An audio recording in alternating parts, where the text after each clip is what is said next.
Hello दोस्तों, मेरे नए वीडियो में आपका स्वागत है।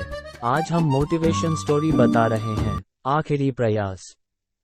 सब्सक्राइब बटन पर क्लिक करना और नोटिफिकेशन बेल आइकन बजाना न भूलें ताकि आप इस चैनल का कोई भी जानकारी पूर्ण वीडियो मिस न करें। अब चलिए शुरू करें। Hindi motivational story.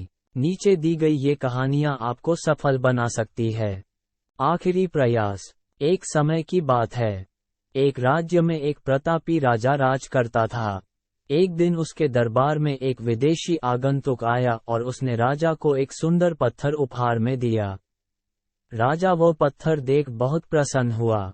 उसने उस पत्थर से भगवान विष्णु की प्रतिमा का निर्माण कर उसे राज्य के मंदिर में स्थापित करने का निर्णय लिया और प्रतिमा निर्माण का कार्य राज्य के महामंत्री को सौंप दिया। महामंत्री गांव के सर्वश्रेष्ठ मूर्तिकार के पास गया और उसे वह पत्थर देते हुए बोला, महाराज मंदिर में भगवान विष्णु की प्रतिमा स्थापित करना चाहते हैं। 7 दिवस के भीतर इस पत्थर से भगवान विष्णु की प्रतिमा तैयार कर राजमहल पहुंचा देना। इसके लिए तुम्हें 50 स्वर्ण मुद्राएं दी जाएंगी। 50 स्वर्ण मुद्राओं की बात सुनकर मूर्तिकार खुश हो गया और महामंत्री के जाने के उपरांत प्रतिमा का निर्माण कार्य प्रारंभ करने के उद्देश्य से अपने औजार निकाल लिए। अपने औजारों में से उसने एक हथौड़ा लिया और पत्थर तोड़ने के लिए उस पर हथौड़े से वार करने लगा, किंतु पत्थर जस का तस रहा। मूर्तिकार ने हथौड़े के कई वार पत्थर पर किए, किंतु पत्थर नहीं टूटा। 50 बार प्रयास करने के उपरांत मूर्तिकार ने अंतिम बार प्रयास करने के उद्देश्य से हथौड़ा उठाया, किंतु ये सोचकर हथौड़े पर प्रहार करने के पूर्व ही उसने हाथ खींच लिया कि जब 50 बार वार करने से पत्थर नहीं टूटा, तो अब क्या टूटेगा। वह पत्थर लेकर वापस महामंत्री के पास गया और उसे ये कह वापस कराया कि इस पत्थर को तोड़ना नामुमकिन है, इसलिए इससे भगवान विष्णु की प्रतिमा नहीं बन सकती। महामंत्री को राजा का आदेश हर स्थिति में पूर्ण करना था, इसलिए उसने भगवान विष्णु की प्रतिमा निर्मित करने का कार्य गांव के एक साधारण से मूर्तिकार को सौंप दिया।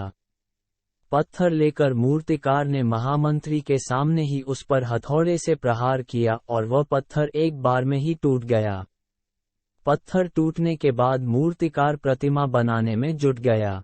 इधर महामंत्री सोचने लगा कि काश पहले मूर्तिकार ने एक अंतिम प्रयास और किया होता तो सफल हो गया होता और 50 स्वर्ण मुद्राओं का हकदार बनता। सीख।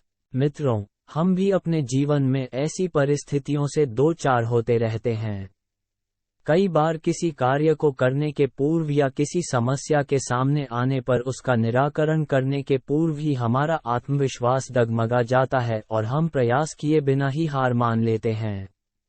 कई बार हम 1-2 प्रयास में असफलता मिलने पर आगे प्रयास करना छोड़ देते हैं, जबकि हो सकता है कि कुछ प्रयास और करने पर कार्य पूर्ण हो जाता या समस्या का समाधान हो जाता। यदि जीवन में सफलता प्राप्त करनी है तो बार बार असफल होने पर भी तब तक प्रयास करना नहीं छोड़ना चाहिए जब तक सफलता नहीं मिल जाती। क्या पता जिस प्रयास को करने के पूर्व हम हाथ खींच ले वही हमारा अंतिम प्रयास हो और उसमें हमें कामयाबी प्राप्त हो जाए। मेरा वीडियो देखने के लिए धन्यवाद। अधिक संबंधित वीडियो के लिए कृपया मेरे चैनल को सब्सक्राइब करें और सपोर्ट करें। कृपया लाइक करें, कमेंट करें और शेयर करें। Thank you.